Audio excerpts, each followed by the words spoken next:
Begin tonight with the effort to pass a joint resolution at the Arkansas legislative session that could have national implications. It calls for a convention of states to impose term limits on the U.S. Congress. Channel 7's Andrew Mobley spoke with the sponsor of that resolution to learn more today. He joins us in studio with what he discovered. Andrew. There has been a decades-long push nationwide to impose term limits on federal lawmakers, but it may take an unprecedented action afforded states by the U.S. Constitution.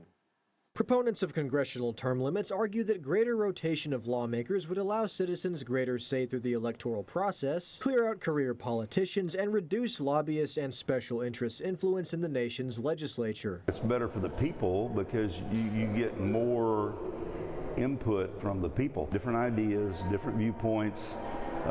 That's the beauty of our country. Previous efforts to institute congressional term limits at the federal level have failed. The most recent, a resolution at the 118th Congress, was shot down in the House Judiciary Committee. Though federal lawmakers have yet to agree to term limits on themselves, the states are now stepping in to achieve the change through Article 5 of the U.S. Constitution, which allows states to call conventions for proposing constitutional amendments if at least 2/3 of states, 34 minimum, apply for it. And that's never happened before. There has never been an Article 5 convention at all in the history. But it may not take a historic convention to impose term limits if enough pressure is put on federal lawmakers. As they feel this pressure from the states getting to decide their terms and decide if they are grandfathered in or not, they're going to end up passing it themselves. Keener and Ladyman are confident the resolution will have the support it needs to pass in Arkansas. Polling was just done here in the state of Arkansas that polls at 81% that support getting term limits on Congress.